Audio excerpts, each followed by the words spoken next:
Alam naman nga ninyo mga idol na hindi nga po naging maganda ang performance ni Stephen Curry sa nakalipas na 2 taon sa NBA since nahihirapan nga itong mabuhat ang Golden State papasok ng playoffs. Sinundan ito ng maagang pag-struggle sa Olympics kung saan nahirapan nga siyang maipasok ang kanyang mga 3-pointers sa mga unang games. Dahil sa nangyaring ito, nagsilabasan nga bigla ang mga haters at tinawag nga pula siyang laos na. Pero kung kilala nga po ninyo si Stephen Curry, mas ginaganahan nga ito kapag madami ang bumabati ko sa kanya. Sa katunayan, simula niyan pinatunayan nga nito na hindi pa siya laos sa pagpapakitang gilas ngayong NBA season. At syempre, nadala nga niya ito sa mga laro ng Warriors sa regular season katulad ng performance nito laban sa Dallas Mavericks kung saan pinatunayan na wala talaga ni isang player ang makakapigil sa kanya kapag nag-init na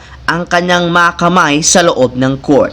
Bago yan, ang video ng ito ay hatid sa inyo ng 1xBet. Suportahan at manalo sa inyong paboritong kupunan sa NBA, PBA, MPBL at iba pang sporting events. Maaaring makakuha up to 12,000 cash bonus sa inyong first deposit gamit ang aking promo code. Pag tama prediction mo, panalo ka. Simple lang, pindutin lamang ang link sa comment section at mag-register gamit ang inyong GCash account para makapag-cash in at cash out. Isang paalala, tumaya ng responsable. Samantala, hindi nga po mga idol naging maganda ang kalagayan ng Dallas Mavericks ngayong regular season dahil matapos matalo sa Golden State, bumagsak na sa 5 wins, 6 losses bilang pang-11 sa West. Kahit gaano man kaganda ang performance ng Big 3 na sina Clay, Kyrie at Luka, hirap nga sila. Kaya dahil dyan marami nga po ang nagsasabi na mali nga daw ang sinalihang kupunan ni Klay Thompson simula nang umalis siya sa Golden State.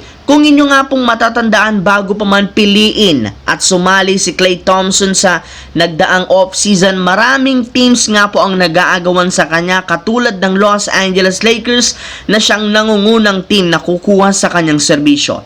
Ngunit ngayon nga po ayon kay Klay mismo sa kanyang interview, nagugustuhin para naman nga po niyang maglaro sa Dallas Mavericks dahil mas mataas nga daw na manalo ito ng kampeonato kumpara sa Lakers. Nakapasok na rin naman ito sa NBA Finals kaya matutulungan nga po niya sina Irving at Luka na makabalik. Ngunit habang mas dumarami nga po ang laro, nakikita rin naman natin kung sino sa Lakers at Mavericks ang may mas mataas na tsansang magkampiyon.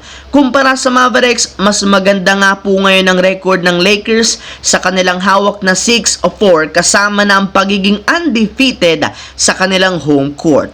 Sa kabilang banda, kung inyo nga pong matatandaan, isa ang Philadelphia 76ers sa mga pinakamatagumpay nitong off-season sa pagkuha ng magagaling na role player at superstar kagaya ni Paul George. Dahil dito, itinuring nga sila ng mga fans na legit na super team sa dami ng talento. Marami nga po ang nagsabi na isa ang 76ers sa mga teams na kayang sumabay at patumbahin ng Boston Celtics. Ngunit, halos lahat nga po ng naging prediksyon hindi man lang tumama matapos maaga nilang bumagsak sa Eastern Conference. Kaya ano nga ba talagang nangyari sa super team ng Philadelphia? Well, sa mga hindi nakakasubaybay sa 76ers, isa nga sila sa maagang naging undermanned dahil sa injury sa pagtatamo ni Paul George, Joel Embiid at Tyrese Maxey. Kaya valid rin naman ang rason ng 76ers bakit hirap silang manalo. Ni isang beses, hindi pa nga po nagkakasama at nakukumpleto ang Big 3 at hanggang ngayon,